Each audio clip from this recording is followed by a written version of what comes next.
Stop running down the meh and mundane hallways of life and tap into the magical. My name is Michelle Shutter. I am a life and leadership coach for women and host of the Life Coaching Classroom podcast. I'd like to welcome you to Life Coaching Classroom, where we walk with you in the hallways of life so you can align to the beautiful expansiveness of your true self through reconnection, reinvention, and rejuvenation. I'm so glad you're here. Welcome to class.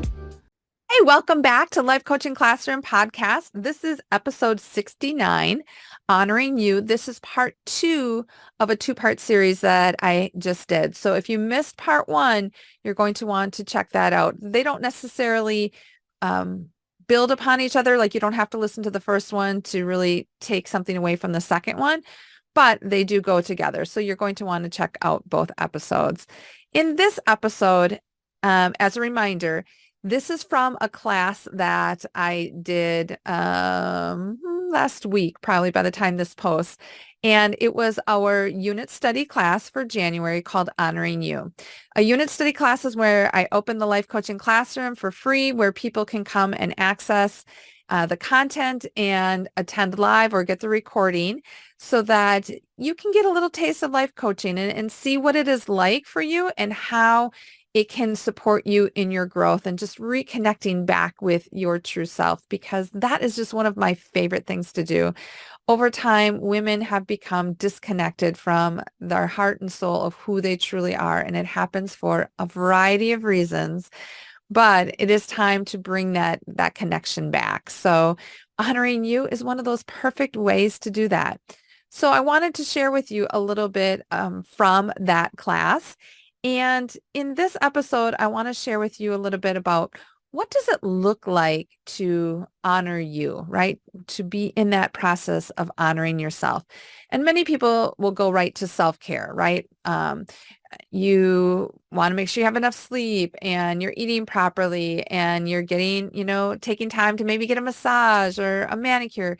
And all of those are great, but I'm going to share with you just 3 different ways, or I shared 3 different ways in the class.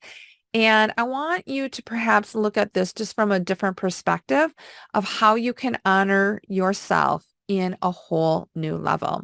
I would love to hear what you're taking away from it after you have had a chance to listen. And remember, if you want the full recording, you can get that at lifecoachingclassroom.com/unit. So without ado, let's get started with part number 2. So then I want to move into the second part of this. What does fulfillment look like? Or excuse me, what does honoring yourself look like? I just gave one away. Okay. Honoring yourself, I broke down into 3 words that all begin with F: fulfillment, fuel, and focus. So what does it look like to honor yourself? Well, let's start with fulfillment, right?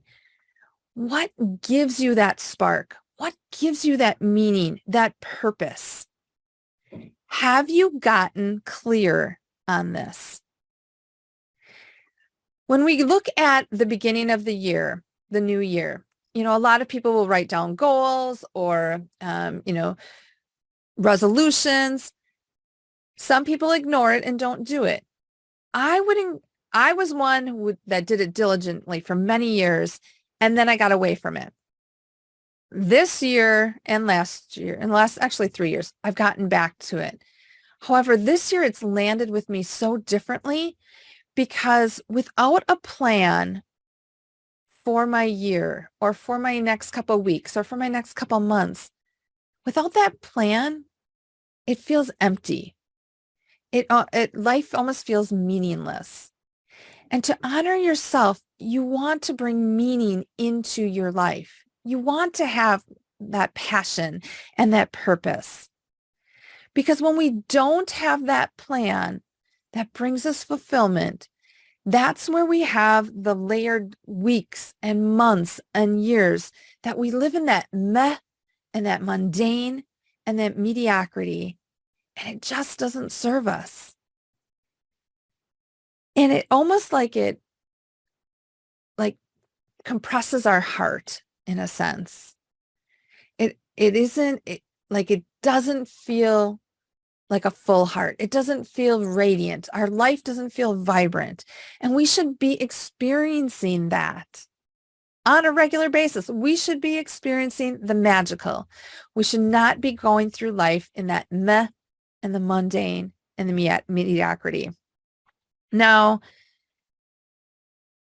some people are like, I just need to get motivated and then I can do it. Well, I would encourage you to look beyond motivation and go for the inspiration. Okay. What lights you up? What would make you jump out of bed every day? What would it look like to just let your light, your life force shine on a regular basis? And that is just like this meaning and this purpose is just something really great to reflect on how you can bring that into honoring yourself. So the first one is fulfillment. The second one is fuel. And that is all about mind, body, spirit, right? So mind, what are your thoughts? What are you thinking about? What's the language going on? What's the conversation going on in your mind? If you have this desire and this meaning and purpose that you've come up with and it lights you up, don't let the statements of, "Oh, I don't have time," come into play.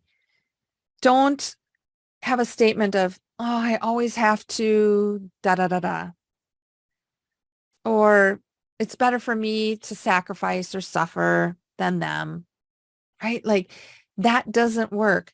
Use that wheel, that reinvention wheel then to clear some of those thoughts because you can use that wheel. So let's just say, here's one.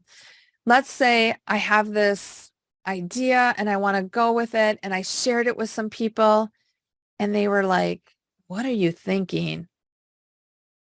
Right? And that like all of a sudden, like we're spiraling downward really quick. Use that wheel to stop the spiral and hit the pause button. So I could put in there, like, my thought is, no one respects what I do. No one respects my ideas.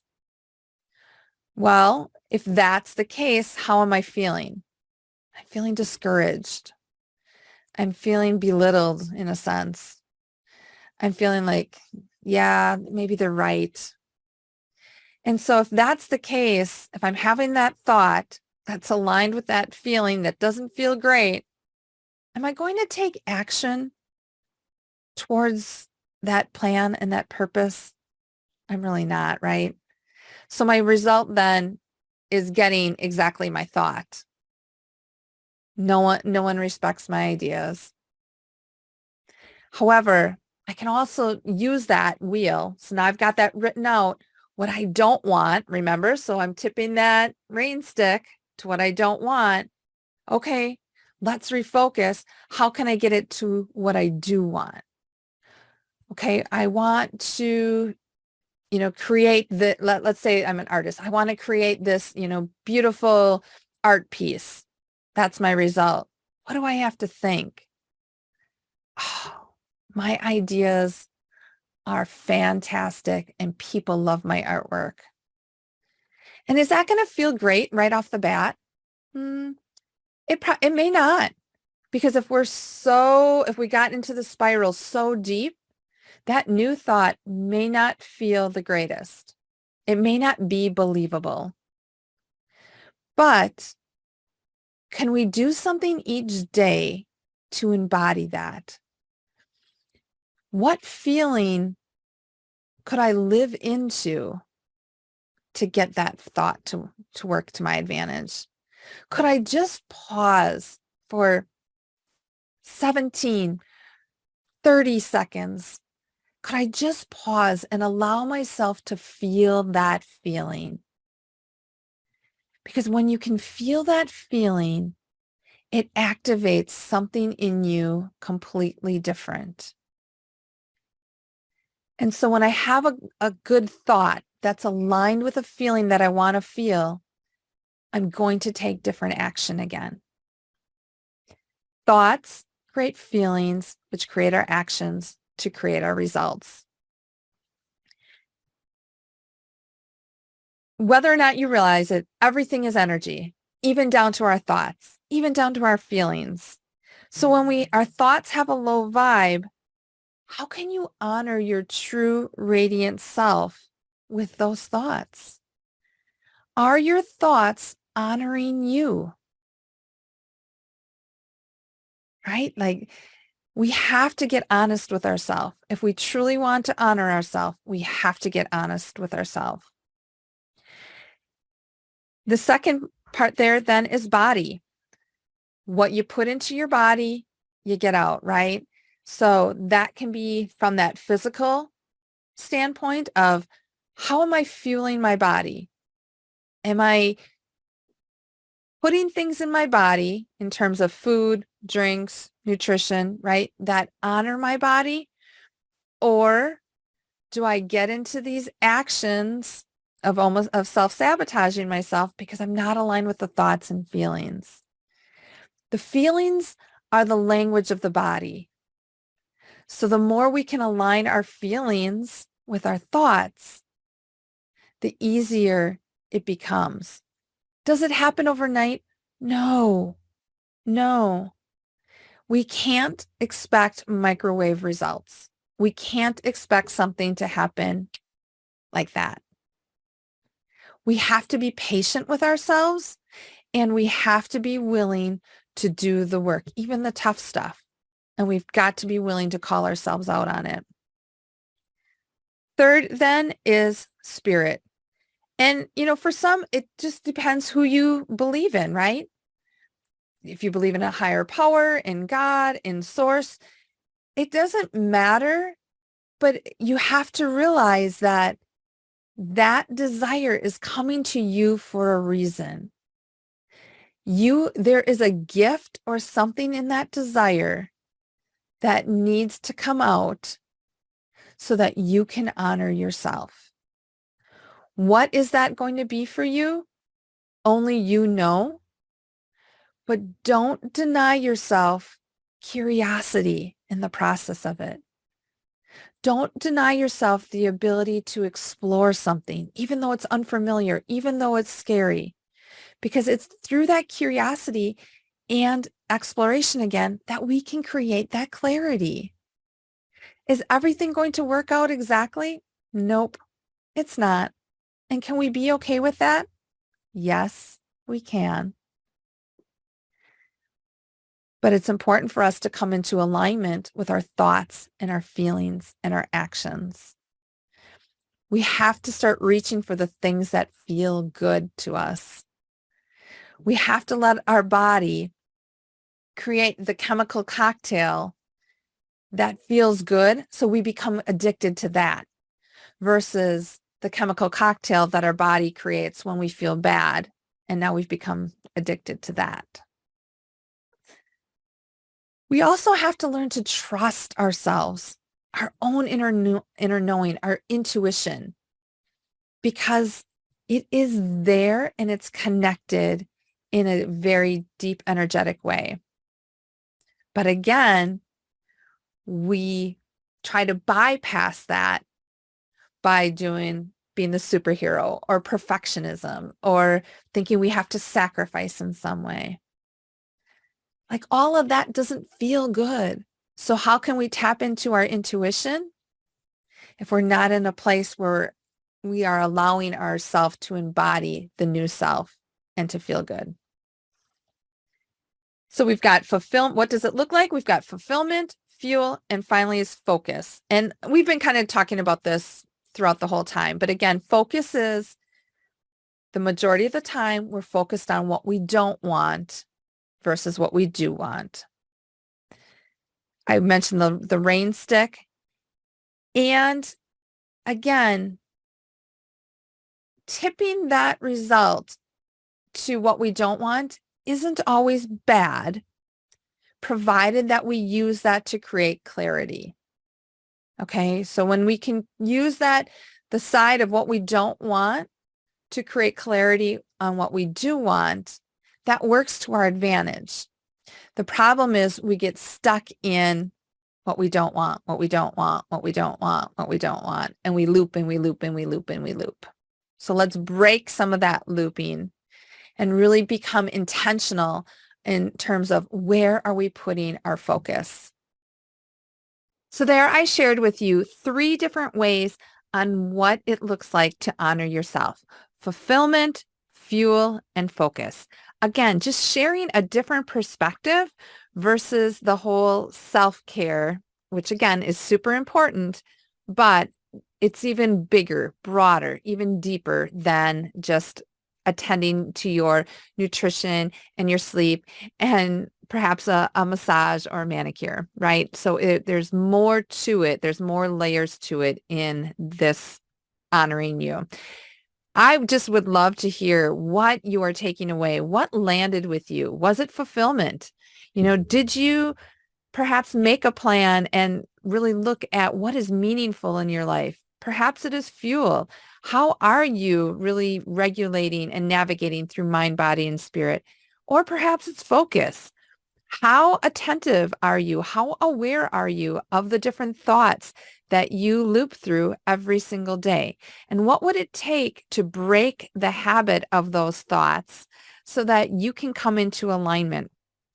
The alignment is so important. I can't even begin to tell you how important it is to be in alignment, because when you are in a pattern of negative emotion, or you're forcing something, or something feels hard, like all of those are clues that you're not in alignment. You are not honoring yourself, but it feels so familiar.